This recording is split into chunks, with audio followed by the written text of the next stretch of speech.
Assalamualaikum warahmatullahi wabarakatuh. Innal hamdalillah nahmaduhu wa nasta'inuhu wa nastaghfiruh wa na'udzu billahi min shururi anfusina wa sayyiati a'malina. May yahdihillahu fala mudilla lahu wa may yudlil fala hadiya lahu. Asyhadu an la ilaha illallah wahdahu la syarika lah wa asyhadu anna Muhammadan abduhu wa rasuluh. Ya ayyuhalladzina amanu taqullaha haqqa tuqatih wa la tamutunna illa wa antum muslimun. Ya ayyuhalladzina amanu taqullaha wa qulu qawlan sadida yuslih lakum a'malakum wa yaghfir lakum dhunubakum wa may yuti'illaha wa rasulahu faqad faza fawzan 'azima. Amma ba'd, fa inna asdaqal hadits kitabullah wa khairul hadi hadi Muhammadin sallallahu alaihi wasallam wa syarrul umuri muhdatsatuha wa kullu muhdatsatin fid dini bid'ah wa kullu bid'atin dhalalah wa kullu dhalalatin fin nar. Allahu akbar, Allahu akbar, Allahu akbar, walillahil hamd. Tak terasa hari ini adalah hari pertama kita meninggalkan bulan Ramadan, bulan yang penuh berkah, bulan yang penuh ampunan. Begitu cepat berlalu, karena bagi orang beriman meninggalkan bulan Ramadan menyisakan kepedihan yang sangat luar biasa. Karena dia tahu bahwa di bulan Ramadan banyak sekali hal-hal yang dapat dia raih. Namun begitu Ramadan berakhir, kesempatan itu akan sulit lagi untuk kembali untuk kita raih. Maka para jamaah sholat Id rahimakumullah, di zaman para sahabat, di zaman para generasi terbaik, pasca Ramadan mereka sibuk berdoa kepada Allah Subhanahu wa taala agar Allah Subhanahu wa taala menerima amal-amal ibadah mereka saat di bulan Ramadan. Ada hadis dari Nabi sallallahu alaihi wasallam yang beliau mengatakan, la taqumus sa'ah hatta yataqarraba zaman. Kiamat tidak akan terjadi sampai waktu itu saling berdekatan. Fatakuna as-sana kasyahr. Waktu setahun itu seperti sebulan. Asyahr al-jum'ah. Waktu sebulan itu seperti sepekan. Al-jum'ah kal-yaum, dan sepekan itu seperti sehari. Al-yaum kas-sa'ah, dan waktu sehari itu seperti sejam, dan satu jam itu seperti kedipan mata. Kata para ulama, keberkahan waktu itu sudah mulai hilang. Keberkahan waktu tidak lagi sebagaimana para sahabat Nabi Shallallahu Alaihi Wasallam dahulu. Apa penyebabnya? Penyebabnya tidak lain karena manusia disibukkan dengan dunia dan dunia. Karena itu pada kesempatan yang berbahagia ini, bagaimana kita menjalani hidup pasca Ramadan ini sehingga waktu yang berjalan begitu cepat itu Allah kasih keberkahan kepada kita. Allah menuntun keluarga kita, Allah menuntun setiap langkah kita di dalam menghidupi kehidupan ini. Ada sebuah tulisan dari Ibnu Qayyim rahimahullah dalam kitab beliau Fawaidul Fawaid yang patut untuk kita renungkan. Tulisan ini sangat luar biasa sekali. Dan bagi siapa di antara kita yang betul-betul merenungkan apa yang beliau sampaikan ini, biidznillah, dengan izin Allah Subhanahu wa taala, kehidupan kita pasca Ramadan ini insya Allah akan menjadi lebih baik. Apa kata beliau? Beliau mengatakan al-insan quwwatan. Manusia itu dikasih dua kemampuan sekaligus oleh Allah Subhanahu wa taala. Kemampuan yang pertama adalah ilmi quwwatun ilmiyatun nadhiyatun. Kemampuan berpikir. Kemudian yang kedua kata beliau quwwatun amaliyatun iradiyatun. Kemampuan untuk beramal. Kata beliau, kebahagiaan seseorang, keberkahan hidup seseorang itu bagaimana dia memaksimalkan dua kemampuan ini sekaligus. Bagaimana dia menggunakan pikirannya, dan bagaimana dia beramal di dalam kehidupannya. Kata beliau, ada 5 syarat seseorang tuh pikirannya akan membawa keberkahan bagi hidupnya. Yang pertama, kata beliau, seseorang akan berkah hidupnya ketika dia mengenal bimakrifati fatirihi wa bari. Dia mengenal sang penciptanya. Kita mengenal siapa pencipta kita dan bagaimana pencipta kita. Allah Subhanahu wa ta'ala adalah pencipta kita. Allahu khaliqu kulli syai'. Allah adalah pencipta segala sesuatu.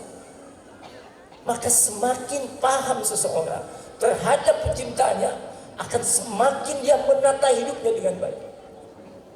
Maka Allah memberikan ciri tentang orang beriman, tentang sikapnya. Dalam sebuah firman-Nya, innamal mu'minuna idza dzukirallahu wajilat qulubuhum wa idza tuliyat 'alaihim ayatu zadatuhum imanan wa 'ala rabbihim yatawakkalun. Yang artinya, sesungguhnya orang-orang yang beriman itu, jika disebut nama Allah, bergetarlah hatinya, dan dibacakan ayat-ayatnya, bertambahlah imannya. Dan hanya kepada Allah dia bertawakal. Maka mengenal Allah Subhanahu wa ta'ala dengan keyakinan yang kuat akan berdampak serius bagi kehidupan kita. Allah menjelaskan, kata ulama, lihatlah ayat-ayat di dalam Quran dan Sunnah.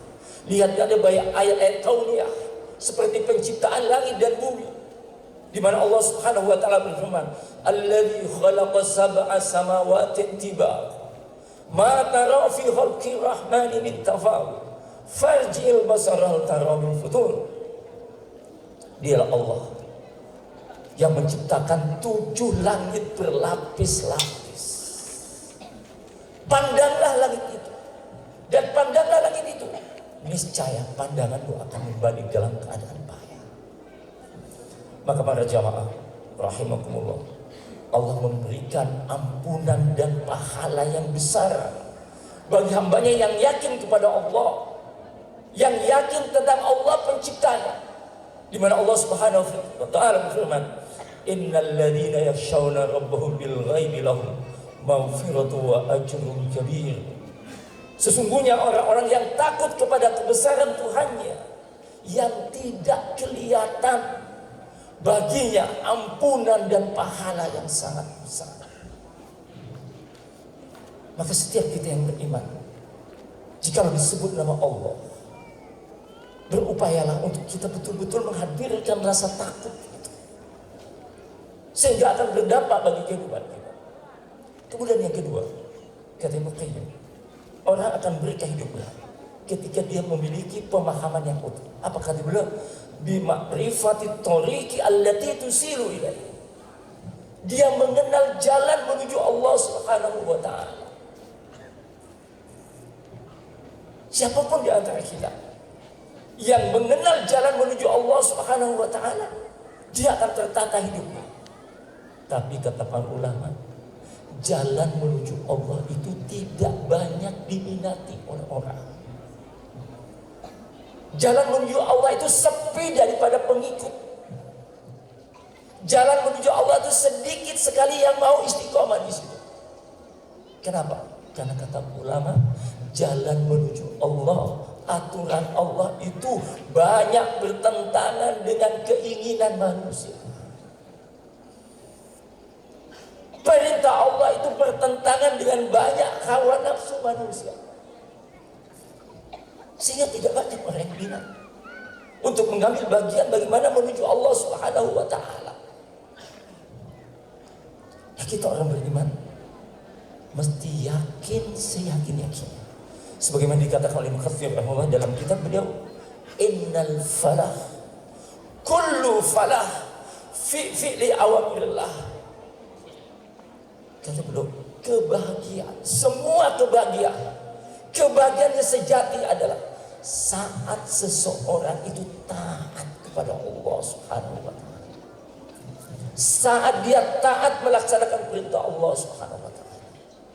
Dan Allah Subhanahu wa ta'ala jamin dalam firman-Nya, "Wa may yattaqillah yaj'al lahu makhraja wa yarzuqhu min haitsu la yahtasib." Siapa yang taat kepada Allah, Allah akan mudahkan urusannya dan Allah akan kasih rezeki dengan tiada duga-duga. Ketaatan kepada Allah butuh totalitas, butuh kesungguhan, butuh keyakinan yang sangat kuat.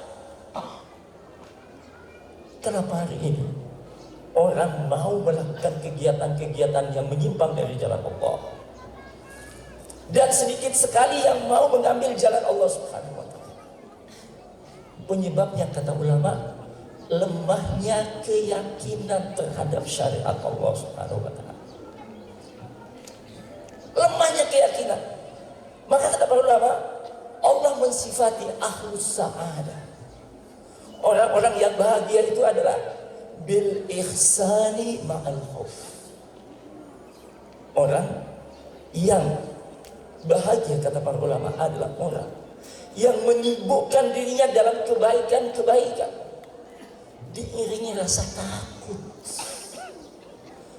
Adapun orang-orang yang celaka kata para ulama, ada orang yang melakukan banyak keburukan dan mereka merasa aman dengan semua itu. Apa penyebabnya? Lemahnya keyakinan. Allah Subhanahu wa ta'ala berfirman, "Wa may ya'mal mithqala dzarratin khairan yarah wa may ya'mal mithqala dzarratin syarran yarah." Barang siapa beramal sebesar zarrah, dia pasti akan mendapatkan balasan. Barang siapa beramal buruk sebesar zarrah, dia pasti mendapatkan balasan. Kalau ayat ini nancep di dada kita, maka tidak ada kebaikan yang kita lakukan itu bernilai gratis. Karena Allah pasti balas. Masalahnya adalah sejauh mana keyakinan kita memegang teguh keyakinan. Kalau kita yakin seyakin-yakinnya, kalau setiap kebaikan akan dibalas, maka kita akan menjadi orang yang senang untuk berbuat kebaikan. Karena tidak ada satupun kebaikan apapun melainkan Allah pasti akan balas. Dan kenapa orang melakukan banyak kezaliman, banyak kerusakan, dan dia merasa aman? Karena dia lemah keyakinan. Kalau kejahatannya, kalau kezalimannya, pasti akan Allah balas. Maka para jemaah, menumbuhkan keyakinan ini bukan perkara mudah, tapi butuh keseriusan, butuh pembuktian. Maka orang-orang yang yakin dengan firman Allah Subhanahu wa ta'ala, yakin akan balasan dari setiap kebaikannya, yakin dari ancaman dari setiap keburukannya, maka dia akan mengambil posisi sebagai orang yang semangat untuk berbuat baik dan takut untuk berbuat buruk.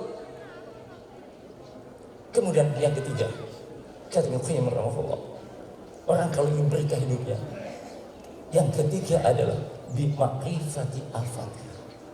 Dia kenal jalan yang menghambat menuju Allah Subhanahu wa ta'ala. Nah, jalan yang menghambat menuju Allah ini banyak sekali peminatnya. Banyak sekali peminatnya. Kenapa? Banyak sekali peminatnya. Karena jalan yang menghambat menuju Allah adalah jalan yang sesuai dengan hawa nafsu manusia.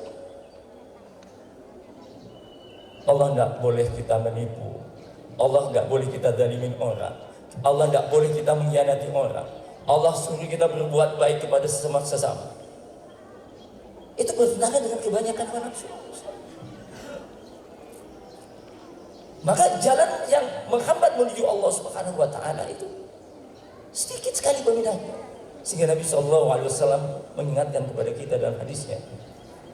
Beliau mengatakan, al-Islamu ghariban wa sayaudu kama bada'a fatuba liman raba.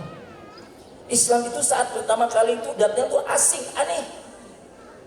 Wa sayaudu kama bada'a, dan akan kembali asing. Fatuba liman raba. Dan beruntunglah orang-orang yang dianggap asing. Apa kata Nabi maknanya?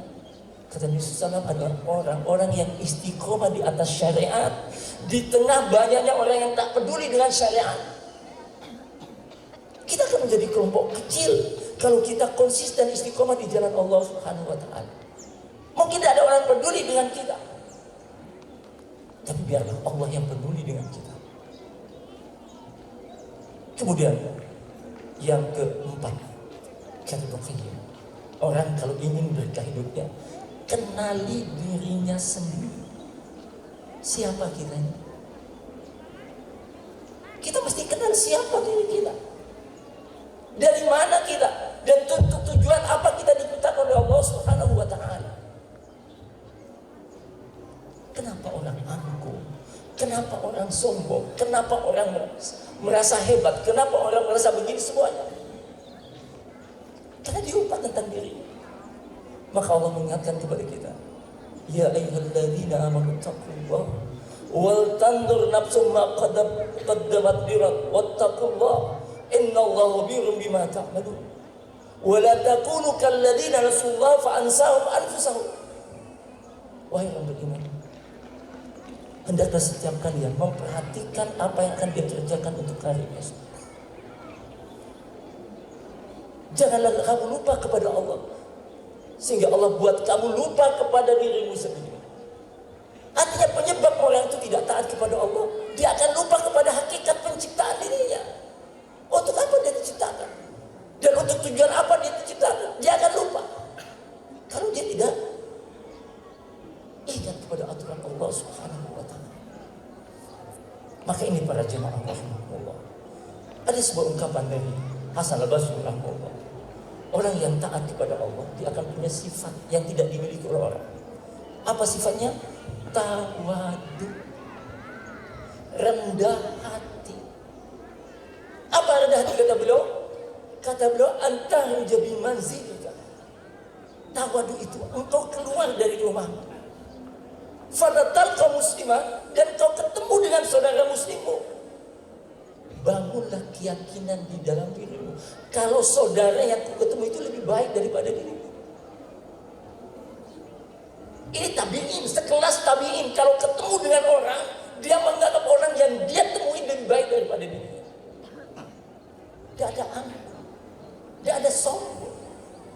Dan ini yang dikatakan oleh Aisyah radhiyallahu anha ketika bertanya kepada Nabi SAW tentang tafsir sebuah ayat yang menurut Aisyah radhiyallahu anha, kok bisa ada orang seperti ini? Bunyinya adalah di dalam surat Al-Mu'minun ayat 60. Walladzina yu'tuna ma ataw wa qulubuhum wajillatun annahum ila rabbihim raji'un. Orang-orang yang memberi dan apa yang mereka beri, namun dia takut kepada Allah, karena dia tahu dia akan kembali kepada Allah. Aisyah bertanya kepada Nabi SAW, ya Rasulullah, huwallazi yakhafu azza wa jalla yazni wa yashriku wa yashrabul khamr. Kata Aisyah, ya Rasulullah, apakah orang yang takut kepada Allah itu adalah orang yang suka berzina? Apakah pemabuk ya Rasulullah? Apakah peminum khamr ya Rasulullah? Apakah dia Nabi? La. Walakin huwa alladhi yusalli wa yusumu wa yatasaddaqu. Bukan, dia bukan pemabuk, bukan penjudi, bukan peminum khamr.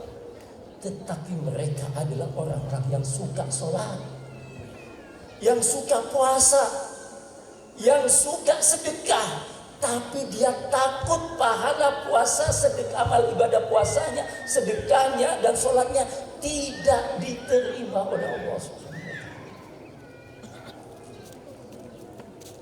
Tidak boleh ada ruang merasa suci, merasa lebih baik dari orang lain atas semua prestasi ibadah kita. Apapun ibadah kita, tidak boleh itu muncul. Kita merasa mulia karena sedekah yang kita kasih. Kita merasa mulia dengan sholat malam yang kita lakukan. Kita merasa mulia dengan puasa-puasa. Kalau sekelas Nabi SAW menjelaskan seperti ini, apakah kita layak untuk membusukkan dada dengan amal-amal kita? Tentu jauh tidak lebih layak. Kemudian yang terakhir, kata Ibnu Qayyim rahimahullah, orang kalau ingin berkah hidupnya adalah orang yang kenal aib-aibnya. Artinya orang yang ketat di dalam melakukan introspeksi diri, melakukan evaluasi diri. Kenali siapa kita, sehingga begitu kita tahu aib kita, kita akan sampai pada kesimpulan bahwa kita lebih banyak kekurangannya daripada kebaikan yang kita punya. Itu kesimpulan. Kebaikan yang kita punya itu tidak lebih banyak dari keburukan yang kita punya. Sehingga kata Ibnu Qayyim, para sahabat itu, orang-orang yang Allah Subhanahu wa taala jadi surga, mereka itu bidat fi ghayatil amal. Mereka itu ada di puncak amal. Ma'a ghayatil khauf. Tetapi mereka juga berada di puncak rasa takutnya kepada Allah Subhanahu wa taala. Mungkin itu saja para jemaah rahmatullah, beberapa hal yang menjadi bahan perenungan kita setelah pasca Ramadan ini. Mari kita semakin mendekatkan diri kepada Allah Subhanahu wa taala, meniti jalan Allah Subhanahu wa taala meskipun peminatnya tidak banyak, menjauhi larangan Allah Subhanahu wa taala meskipun yang mengikuti banyak. Kenali siapa diri kita, terus asah diri kita untuk menjadi lebih baik dan lebih baik. Karena tidak ada yang lebih penting, kata para ulama. Seseorang la takunul abdu taqiyyan, seseorang tidak akan pernah meraih ketakwaan kalau dia tidak ketat di dalam mengoreksi dirinya, tidak ketat di dalam mengoreksi kesalahannya. Maka pada hari pertama di bulan Syawal ini, mari kita munajat kepada Allah Subhanahu wa taala. Semoga munajat kita pada pagi ini menjadi titik awal bagi kebaikan kita, menjadi titik awal bagi kebangkitan kita, menjadi pribadi yang lebih baik. Alhamdulillahirabbil alamin. Wassalatu wassalamu ala asrofil anbiya wal mursalin Muhammad wa ala alihi wa sahbihi ajmain. Allahumma salli ala Muhammad wa ala ali Muhammad kama sallaita ala Ibrahim wa ala ali Ibrahim innaka Hamidum Majid.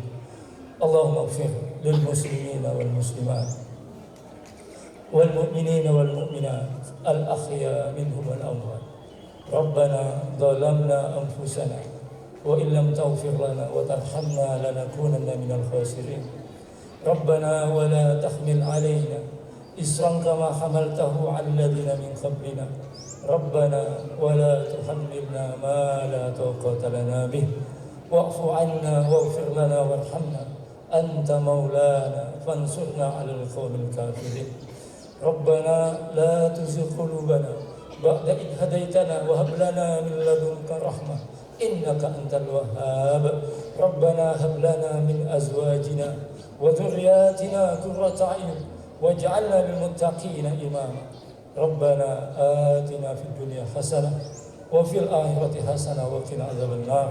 سبحان ربك رب العزة عما يصفون وسلام على المرسلين والحمد لله رب العالمين. السلام عليكم ورحمة الله وبركاته.